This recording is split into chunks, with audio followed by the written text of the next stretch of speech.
Everyone in the Great Hall saw the Alpha King enter that night. But only one person tried to disappear. Elara pressed her spine against the stone column behind her chair and made herself small. Smaller. The way she had learned to do at every gathering, every feast, every ceremony since she was old enough to understand one simple, brutal truth. When Seraphine was in the room, Elara did not exist. And Seraphine was very much in the room. Her older sister sat 4 chairs closer to the head of the table, golden hair cascading over bare shoulders, a gown of crushed silver that caught the firelight and threw it back like she was generating her own light.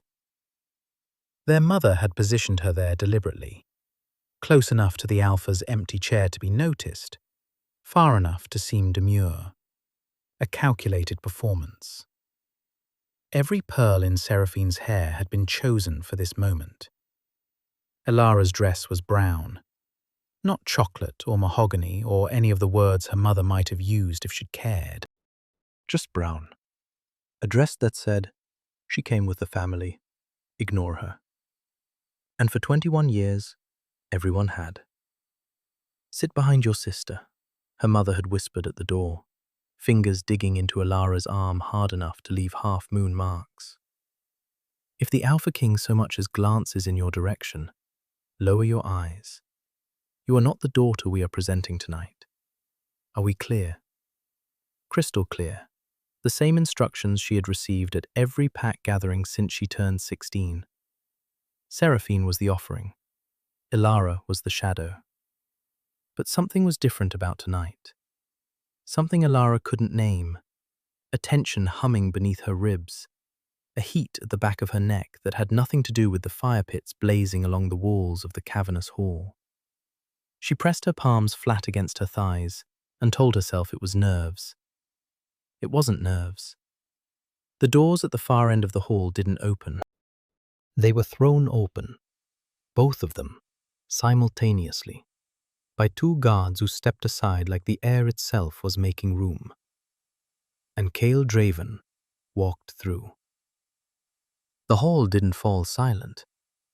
It collapsed into silence. The kind that has weight, that presses on the chest and holds the breath hostage. 300 wolves from 9 noble bloodlines, and not one of them dared to exhale. He was enormous.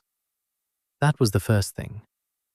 Not just tall, though he was that, but built like something the gods had forged for war, and then forgotten to soften for peacetime. Shoulders that blocked the torchlight behind him, arms bare despite the cold, roped with muscle, and streaked with scars that caught the firelight like cracks in dark marble. A jaw cut from granite, half shadowed by the kind of stubble that suggested he hadn't thought about his appearance in days, maybe weeks. His eyes were the color of winter steel, pale, sharp, and utterly empty. That was the part that made Elara's breath catch. Not his size. Not the iron circlet resting low on his dark hair like it had grown there. Not the way every alpha in the room visibly tensed when his gaze swept over them. His eyes.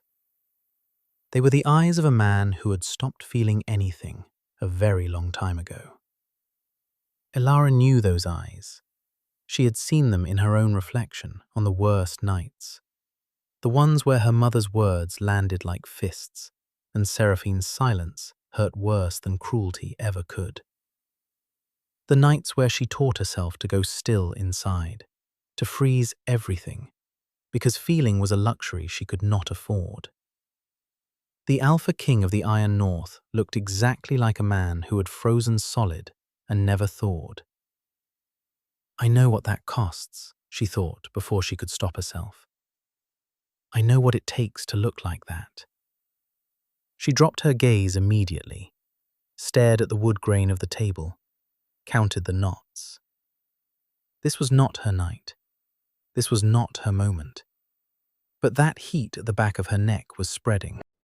Cale walked the length of the table. Every unmated daughter in the hall held her breath. He passed Lady Marcelina of the Stone Ridge Pack, a stunning brunette in emerald silk, who tilted her chin up with practiced grace. He passed the twin daughters of the Southern Delta Alpha, mirror images of dark beauty and political ambition. He passed a red-haired woman whose father controlled the eastern trade routes, her smile sharp and confident. He didn't look at any of them. The hall began to murmur. His beta, a scarred, broad-shouldered man named Torren, who trailed 3 steps behind, exchanged a glance with the nearest guard. Something was wrong, or something was happening that none of them had predicted. Cale passed Seraphine. Elara's mother made a small, strangled sound. Seraphine's perfect smile flickered, just for a heartbeat, before she recovered. But Elara saw it. The crack. The flash of something almost human beneath the porcelain performance. And then the boots stopped, right beside Elara's chair. She didn't look up. She couldn't. Every instinct she had spent 2 decades sharpening was screaming at her to stay still, stay small, stay invisible. He had made a mistake. He was looking for someone else. He would move on. He always moved on. Everyone always moved on. But the silence in the hall had changed. It wasn't anticipation anymore. It was shock. "You are sitting too far from the fire." His voice was low, not loud. He didn't need volume. It carried the way a rock slide carries, with the quiet certainty that everything in its path will move. And he was speaking to her. Elara looked up. The Alpha King of the Iron North was staring down at her with those winter steel eyes. And for the first time since he had entered the hall, something moved behind them. Something that looked almost like confusion, almost like recognition. His jaw tightened. One hand gripped the back of her chair, and he pulled it out for her. Not Seraphine, not any of the 9 noble daughters positioned like chess pieces along the banquet table. Her. The girl in the brown dress at the end of the row. The one whose name wasn't even on the formal scroll. The silence was so absolute that Elara heard the log shift in the nearest fire pit. She started. "Sit closer to the fire," he said again, and this time his voice was rougher, like the words were being dragged out of somewhere he hadn't accessed in years. He pulled the chair further from the column and closer to the head of the table, closer to his seat. "You're cold." She wasn't cold. She was burning. But she stood. And 300 wolves watched the invisible girl walk to the seat the Alpha King had chosen for her. And the great hall of the Iron North would never sound quite the same again. Her mother's face had gone white. Seraphine's hands were trembling in her lap, not with sadness, Elara realized with a sick lurch, but with fury. And this is where things truly began to fracture. Because what no one in that hall knew, what Cale himself did not yet understand, was why his wolf had gone silent the moment he crossed the threshold. Why it had ignored every beautiful, powerful, politically strategic woman in the room and locked onto the quiet one in brown like a compass finding north after centuries of spinning. The mate bond had not announced itself with warmth or light or any of the gentle stories the elders told. It had hit Cale Draven like a blade between the ribs. And blades, as every wolf in that hall knew, could either save you or kill you. It depended entirely on who was holding the handle. The feast began, but no one was eating. Not really. Forks moved, goblets were raised. But every eye in the hall kept drifting back to the same impossible sight. The Alpha King. The man who had not smiled in 6 years. the ruler whose own court called him the frozen throne behind his back. Sitting beside a girl no one could name, and leaning toward her like she was the only source of warmth in the room. Ilara kept her hands in her lap and her eyes on the table. She could feel him beside her. Not just his physical presence, which was overwhelming enough, but something else. Something radiating off him like heat from a forge. Every time he shifted in his chair, the air between them tightened.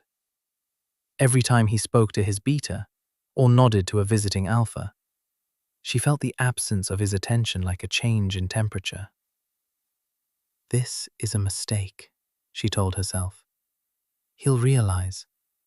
He'll look closer and see what everyone sees. Nothing worth stopping for. You haven't touched your food. His voice again, quiet enough that only she could hear. She glanced sideways and found him watching her with an expression she couldn't decode. Something between curiosity and a kind of careful, restrained intensity. Like a man holding a live coal and trying to decide if the burn was worth it. I'm not hungry, Your Majesty.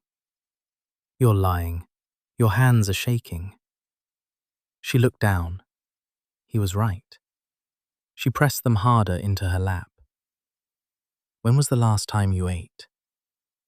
The question was so direct, so devoid of ceremony, that it startled a truthful answer out of her before she could build a more acceptable one. This morning, my mother didn't think I would need a meal before the feast. She didn't expect me to be sitting here. Something moved through his expression, fast, dark, and dangerous. Not directed at her. His gaze shifted to the middle of the table where her mother sat, rigid as a statue. And for a moment, the steel in his eyes turned to something closer to iron, heated in a forge. He said nothing. But he reached across the table, selected the heaviest platter of roasted venison and root vegetables, and set it directly in front of her. Eat. It was not a request, but it wasn't a command either. Not the kind she was used to, the kind that came with consequences for disobedience. It was something stranger, a wall being placed between her and the thing that had been starving her. Simple, immovable, non-negotiable in the way that shelter is non-negotiable. She ate, and across the table, her mother's knuckles went white around her goblet. The feast lasted 4 hours. During that time, Ilara learned several things about the Alpha King of the Iron North. He did not laugh, but the corner of his mouth moved a fraction when she quietly observed that the visiting Alpha from the western marshes was sweating despite the cold. Probably because he had been trying to catch Kale's eye all night and failing. He did not make casual conversation, but he asked her 3 precise questions. Her name, where she had grown up, and whether the scars on her wrist were from training or from something she did not have to answer. She answered the first 2. She pulled her sleeve down over the third. He noticed.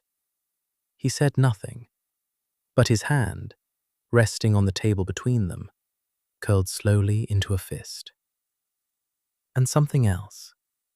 Something she almost missed.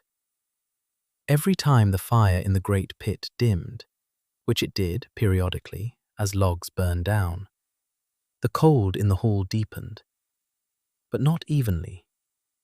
It radiated from him, from Kale specifically, as though the temperature of the room was tethered to something inside him. When the cold surged, frost crept along the edge of his goblet. His breath clouded. The scars on his arms seemed to darken. And then she would speak. Some small observation, some quiet question, and the cold would recede. Not entirely, but enough that the frost on his goblet melted, and his shoulders dropped a fraction of an inch. No one else seemed to notice. Or perhaps they had stopped noticing long ago. Perhaps this was simply what the frozen throne looked like, and everyone had accepted it. Alara did not accept it. She recognized it. Bone-deep cold that had nothing to do with weather and everything to do with something broken inside. Something that had stopped generating warmth because warmth required hope, and hope had been beaten out of him the same way it had been starved out of her. What happened to you? She thought, watching frost crystallize along his knuckles. What did they take from you that left you this cold? After the feast, the hall emptied slowly. Wolves lingered, watching, whispering. Seraphine left early, her composure intact but her eyes glittering with something that made Alara's stomach clench. Their mother did not look at her at all. That was worse than any words. Kale rose, and the room rearranged itself around him. Guards stepping forward, his beta materializing at his shoulder, the visiting alphas inclining their heads as he passed. He paused beside Alara's chair. "You will be given chambers in the east corridor," he said. My family's quarters are in the guest wing." "I know where your family's quarters are." The words hung between them. He was not asking her to stay in the fortress. He was telling her she would not be going back to the people who had starved her before a feast and hidden her behind a column.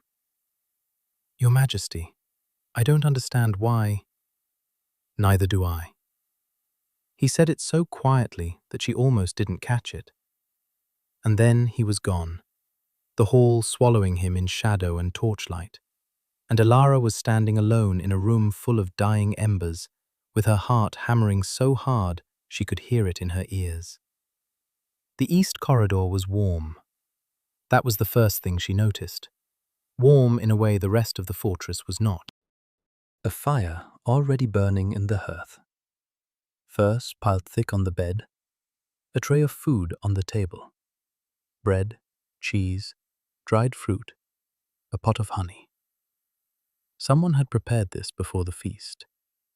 Before the Alpha King had walked the length of that table and chosen her. Which meant either he had known or someone else had. The second thing she noticed was the window.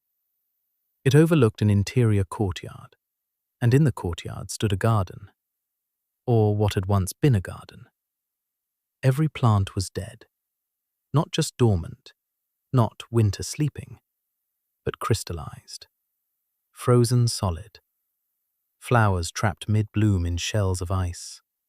Vines sheathed in frost so thick they looked like glass sculptures. An entire garden flash-frozen in a single moment, preserved in the exact instant of its destruction. It was beautiful, and it was deeply, unsettlingly wrong. Alara pressed her fingers to the cold glass and stared down at it for a long time. How long has it been like this? She wondered. How long has he? She slept in a warm bed for the first time in years. She did not dream. But something in the frozen garden shifted that night, so small that no one would notice for days. A single leaf, buried under 6 years of ice, trembled. Just once. Then went still. Morning came with a knock that sounded more like a battering ram being used politely. "The Alpha King requests your presence at the morning meal," said the guard through the door, in the tone of a man who had clearly never delivered this particular message before, and was not entirely sure how to feel about it. Alara dressed quickly in the only other garment she had, a simple grey dress, slightly less invisible than the brown one. She braided her dark hair over one shoulder, pinched colour into her cheeks, and told her reflection to stop looking so terrified. Her reflection did not listen. The morning meal was smaller than the feast. Just Kale, his beta Torren, 2 advisors, and now Alara. The intimacy of it was almost worse than the spectacle of the night before. There was nowhere to hide at a table this size. Cale sat at the head, and the cold radiated from him in waves. Frost edged the rim of his cup. His breath clouded, even though the hearth was roaring. The advisors kept their distance, not out of protocol, Alara realized, but out of genuine discomfort. The cold near him was physical, painful even. She sat in the chair he had pulled out for her, the one to his immediate right, the Luna's chair, though no one said that word aloud, and felt the freeze hit her like walking into a winter storm. She didn't flinch. Torren noticed. His scarred eyebrows rose a fraction. "You're not afraid of the cold," Cale observed, watching her with those pale eyes. "I'm familiar with it." Something flickered in his expression. Most wolves move their chairs further away by now. Most wolves haven't spent winters sleeping without a fire because their mother gave the only blanket to their sister. The silence that followed was different from the one at the feast. Heavier, more private. Cale's jaw worked, and for a moment, the temperature in the room dropped so sharply that the water in the pitcher between them crystallized. Then, slowly, like a man forcing open a door that had been sealed for years, he spoke. "It has been 6 years." Alara waited. She didn't ask. She had learned long ago that the fastest way to make someone stop talking was to push them. 6 years since I felt warmth, since anything in this fortress has thawed. The healers call it a curse. The elders call it a judgment. His hand was resting on the table, and frost was crawling across his knuckles like living thing. My court calls me the frozen throne and thinks I don't know. What do you call it? He looked at her, really looked, the way he had the night before, as though she were a language he was trying to remember how to read.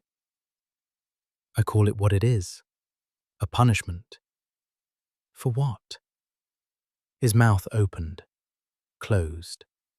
His hand curled into a fist, cracking the frost on his knuckles. For a long moment, only the sound of the fire and the distant howl of wind against the fortress walls. For surviving when she didn't. He didn't explain further. He didn't need to. Alara understood punishment that lived inside the body, the kind that no healer could touch because it wasn't a wound. It was a verdict. She reached across the table and placed her hand over his fist. The reaction was immediate. Every person in the room tensed. Torren half rose from his chair. The advisors exchanged looks of alarm. No one touched the Alpha King. No one had touched the Alpha King in 6 years. Because the cold that surrounded him was not metaphorical. It burned. It cracked skin. It had sent a healer to the infirmary with frostbitten fingers the last time someone tried. Alara felt the cold hit her palm like plunging her hand into a frozen river. It bit deep, vicious. And for one terrible moment, she understood why everyone kept their distance. But she didn't pull away. And beneath her fingers, the frost on his knuckles melted. Not much, not dramatically, but enough that they both felt it. A thin rivulet of water running between their hands. The first thaw in 6 years. Cale stared at their hands, then at her face. His expression was unreadable, but his eyes, those winter steel eyes that had been empty since the moment she first saw them, were no longer empty. They were terrified. "How did you do that?" His voice was barely a whisper. "I didn't do anything. I just didn't let go." The moment broke when the doors to the dining hall slammed open, and a woman swept in like a storm front. She was stunning, tall, sharp-featured, with white blonde hair pulled back in a severe braid, and a gown of deep blue that marked her as someone of significant rank. Her beauty was the kind that made a room feel smaller, colder, less significant by comparison. It was the beauty of a blade. Lady Vailith, Ilara would learn later, daughter of the High Elder. The woman the pack had expected Kale to choose. The woman who had been waiting 6 years for the frozen throne to thaw, because when it did, she intended to be the one sitting beside it. Her gaze found Ilara in the Luna's chair, and something in her expression shifted from surprise to a cold, calculating fury that Ilara recognized instantly. She had grown up with that look. She knew what it meant. "You are in my seat, and I will remove you from it." "My king." Vailith's voice was silk over steel.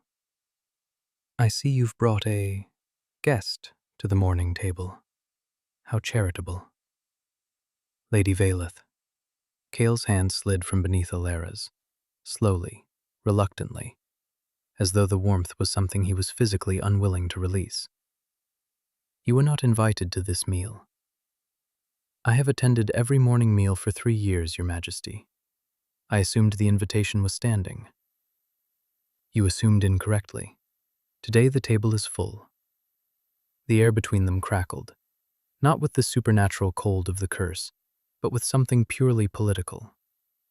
Vailith's smile didn't waver, but her eyes tracked to Ilara with the precision of a predator marking prey. "Of course. Forgive the intrusion." She turned to leave, then paused at the door. "I trust the council will be interested to learn that the Alpha King's mystery guest is the second daughter of the Ashwood pack, the one they don't present at gatherings." Her smile sharpened. "I'm sure there's a perfectly good reason for that." The door closed behind her. Torren let out a long breath. That woman has the political instincts of a viper, and the patience of one too. Kale said nothing, but the temperature in the room dropped 3 degrees, and the frost on his goblet thickened to twice its previous depth. The next 2 days taught Ilara the geography of a world she had never been allowed to inhabit, the world of someone who mattered. A maid named Dalla, round-faced, sharp-eyed, with the quiet competence of someone who had served the fortress since before the curse, appeared at her door that first morning with a stack of gowns in deep greens and soft greys. "His Majesty did not specify colours," Dalla said carefully, "but I've served this court long enough to know what the Luna's wardrobe looks like." I'm not the Luna." Dalla looked at her with an expression that was equal parts sympathy and gentle correction.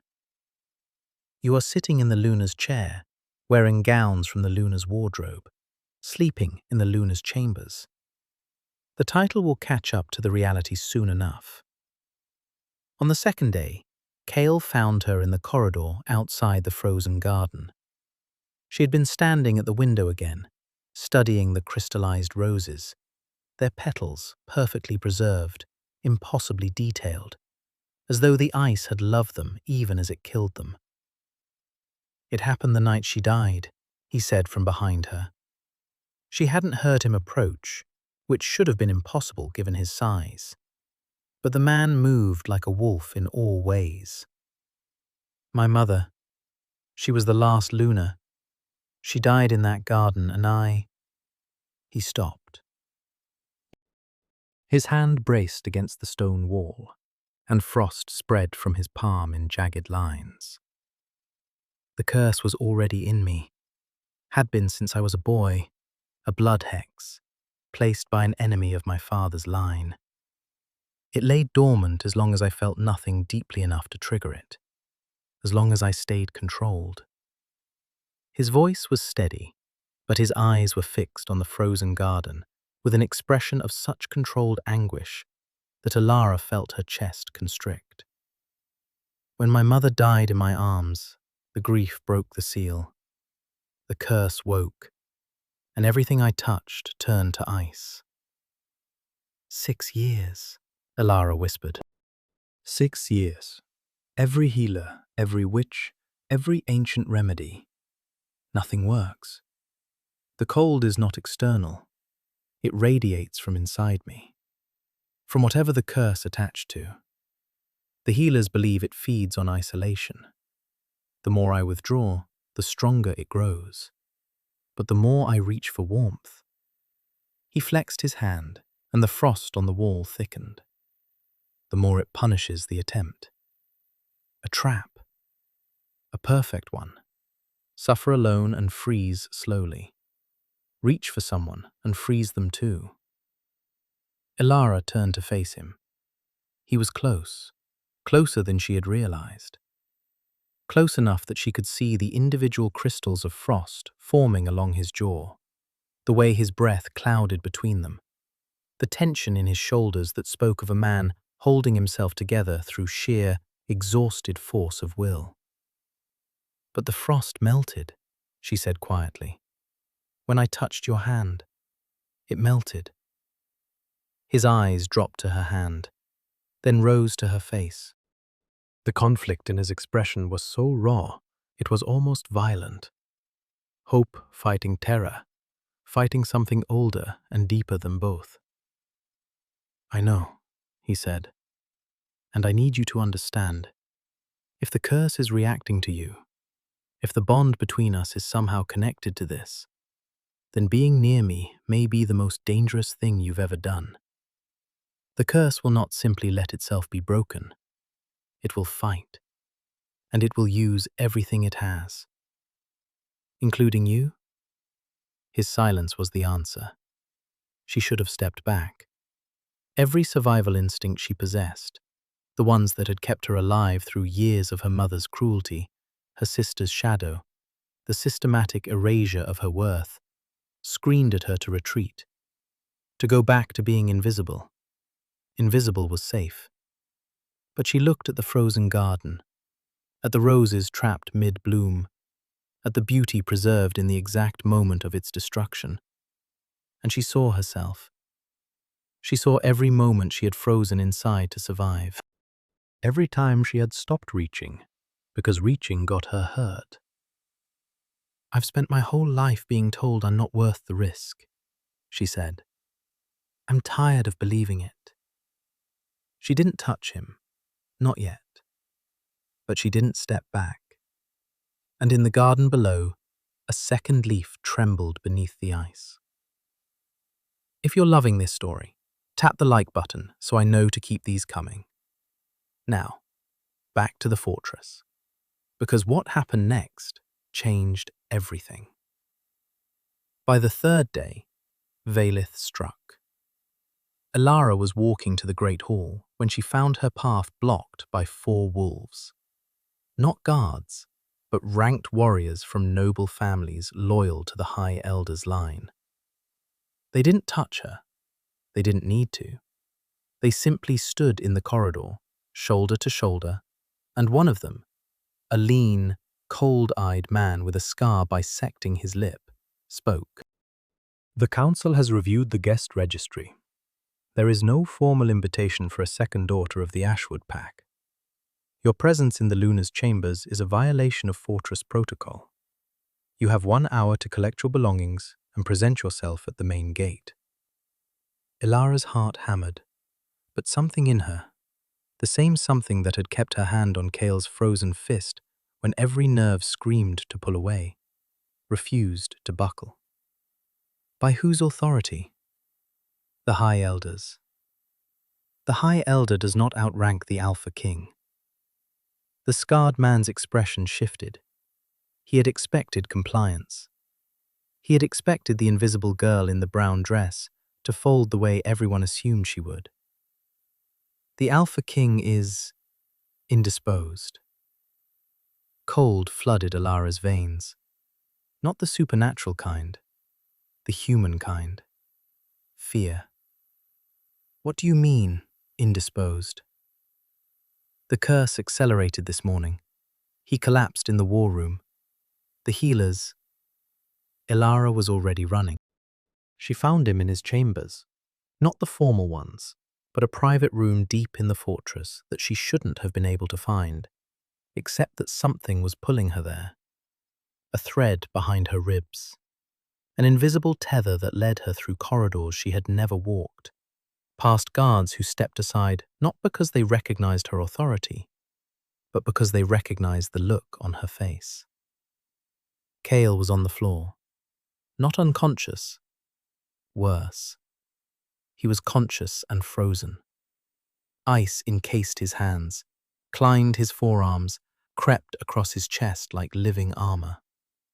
His breath came in ragged clouds. His eyes were open, and when they found her, the terror in them was the most human thing she had ever seen on his face. Get out. The words came through clenched teeth, each one a war against the cold sealing his jaw. The curse. It's pulling. It wants you alone. That's what it always wants. She knelt beside him. The cold was staggering, like kneeling in a blizzard, like pressing her body against a glacier. Her skin burned. Her fingers went numb almost instantly. She took his frozen hand anyway. Ilara, you can't. It melted before. It will melt again. You don't know that. No, I don't. But I know what happens if I walk away, and I refuse. She pressed both hands around his, and the cold hit her like a wall of white agony. It screamed through her, not just temperature, but emotion. 6 years of isolation, 6 years of grief, the frozen, crystallized memory of his mother dying in a garden, and the curse locking that moment into his bones forever. She felt it all, and she held on. Tell me about the garden, she said through teeth that were starting to chatter. Before the frost. Tell me what it looked like. Ilara. Tell me. His eyes squeezed shut. The ice on his arms cracked, fractured, like glass under pressure. Roses, he ground out. Red ones. She planted them the year I was born. Said they would bloom as long as the bloodline was strong. His voice splintered. They were blooming when I held her. They're still there. Ilara's voice was steady, even as her hands turned white with cold. Under the ice. I've seen them. The petals are still perfect. The ice didn't destroy them, Kale. It preserved them. Everything she planted is still alive under there. It's been waiting. The crack was not physical. It was something deeper, something tectonic, something that shifted inside the room and inside him simultaneously. The ice on his hands shattered. His fingers, warm, actually warm, closed around hers with a grip that shook. And in the corridor outside, the door blew open, and Valith stepped through. She was not alone. Behind her stood the High Elder himself, a towering, silver-haired wolf whose authority in the pack was second only to the Alpha Kings. And behind him, Dala, the maid, held at the arm by one of Valith's warriors. There, Valith said, her voice ringing with triumph. The Alpha King, incapacitated by his curse, and the unregistered Ashwood girl kneeling over him. This is not a mate bond. This is an opportunist, exploiting a cursed king in his moment of weakness. She turned to the High Elder. I invoke the lunar challenge. By ancient pack law, any woman who claims the lunar position without pack approval may be challenged for it. And I challenge her. Now. The High Elder's expression was unreadable. The law is clear. If the challenge is issued before a formal claiming ceremony, Then it must be answered. Vaelith's smile was sharp enough to cut. She fights, or she forfeits. And if she forfeits, she leaves this fortress tonight. Ilara rose slowly. Her hands were still burning with cold, her legs unsteady, her body drained from channeling 6 years of frozen grief through her palms. She was in no condition to fight anyone, let alone a ranked wolf from a noble line, who had clearly been planning this moment for months. But Cale was standing, not easily, not without pain, but he was standing, the ice receding from his arms, his chest heaving, his eyes blazing with a fury so hot it seemed impossible that this was the same man the court called frozen. "You will not touch her." His voice filled the room like a physical force. Not volume, but authority. The kind that pressed against the walls and made the torches flicker.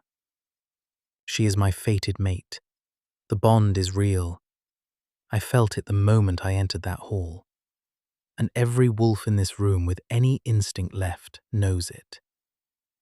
A bond means nothing without the pack's acceptance," Vaelith countered. But her voice had lost a fraction of its steel. "And the pack will not accept an Omega with no rank, no lineage, and no—" "No what?" Ilara's voice cut through the room. Everyone turned to her. She was shaking. From cold, from exhaustion, from the aftermath of holding a cursed king's frozen grief in her bare hands. But her eyes were clear, and her voice was steady, and she looked at Vaelith with an expression that had nothing in common with the girl who had hidden behind a stone column the night before. "No rank. I survived 21 years in a family that treated me like I didn't exist, and I never once became cruel. No lineage. My bloodline is the same as my sister's. The difference is that no one bothered to look past her to see it. No worth?" She took a step forward. "I just held his curse in my hands and didn't let go. I felt 6 years of ice and grief pour through me, and I stayed. Can you say the same? Could you? Because from where I'm standing, the only person in this room who has never been tested is you." The silence that followed was absolute. Then Dalla, quiet, unassuming Dalla, who had been held at the arm by Vaelith's warrior, spoke. "It might also interest the council to know that Lady Vaelith's personal healer has been supplying the curse with a focusing agent for the past 3 years. A blood tincture, brewed from wolfsbane and shadowroot, delivered in the Alpha King's evening tea. I have the vials. I have the correspondence. I have been waiting for someone brave enough to stand in this room and not be afraid of her." The temperature in the room plummeted, but not from the curse, from Cale.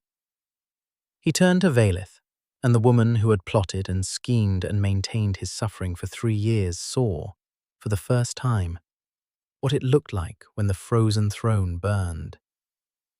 "Torren," Cale said. His voice was barely human. "Take Lady Vaelith and the High Elder to the cells. Separate. The trial will be public." "You can't," Vaelith started. "I and the Alpha King." Each word landed like a hammer strike. "My word is law within this territory. And my word is that you will answer for every day of cold, every night of suffering, and every vial of poison you fed to a man you claim to serve. Take her." Vaelith was removed. The High Elder went quietly. His involvement, whatever its extent, would be determined at trial. The warriors who had blocked Ilara's path in the corridor melted into the shadows, suddenly eager to be forgotten. And then it was just the two of them. Cale turned to Ilara, and the man standing before her was not the frozen throne. The ice was gone, not entirely, not from everywhere, but from his hands, his arms, his face. His skin was flushed with actual color. His eyes were no longer winter steel. They were grey-blue, warm as a dawn sky after a long night. "You held on," he said. "I told you I would. You were freezing. You were in pain. I could have walked away. I know. I've spent my whole life walking away from things that scare me, and it has never once made me warmer." He crossed the distance between them in 2 strides. His hands, warm hands that hadn't been warm in 6 years, cupped her face with a gentleness that seemed almost impossible from a man his size. His thumbs traced the tears she hadn't realized were falling. "I don't know how to do this," he said, and his voice broke on the last word. "I have been cold for so long that I don't remember how to." "Then we figure it out, together, starting now." He kissed her, not gently, not carefully. He kissed her like a man who had been drowning in ice for 6 years and had finally broken the surface.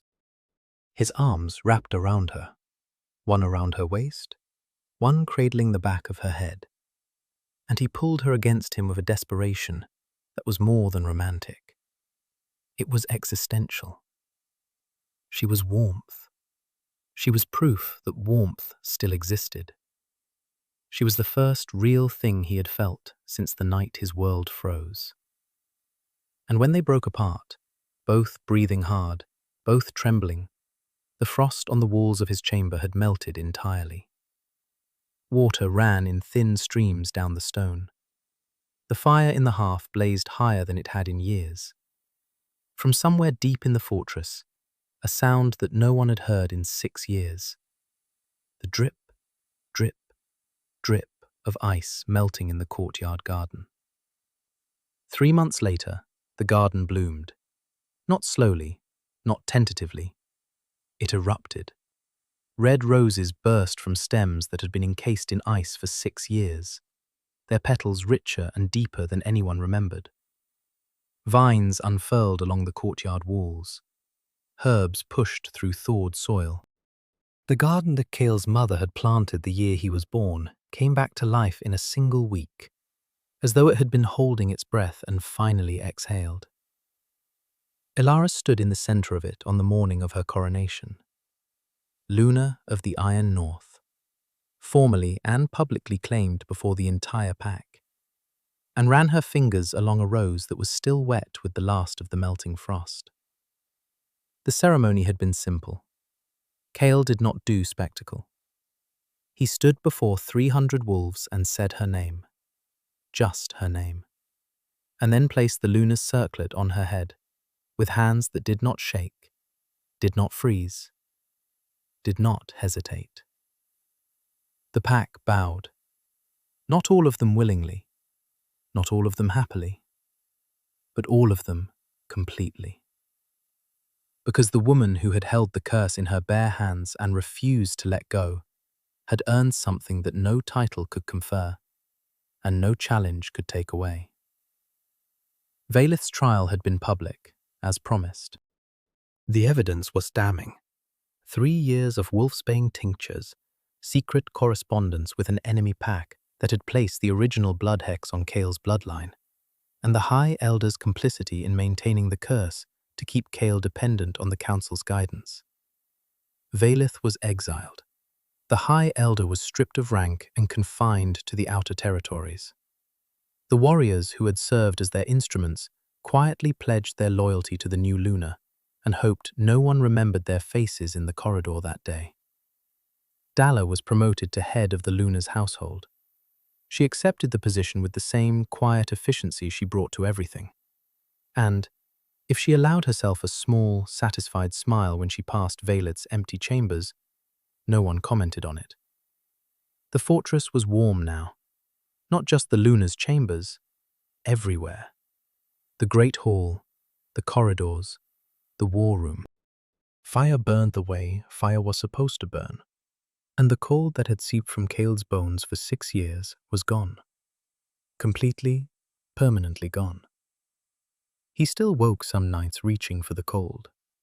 Muscle memory, the ghost of a curse that had lived in him longer than some wolves lived entirely. But Alara was there, her hand on his chest, her voice in the dark. And the cold found nothing to hold on to.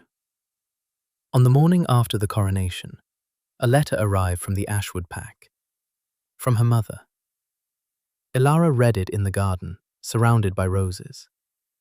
The letter was 3 pages.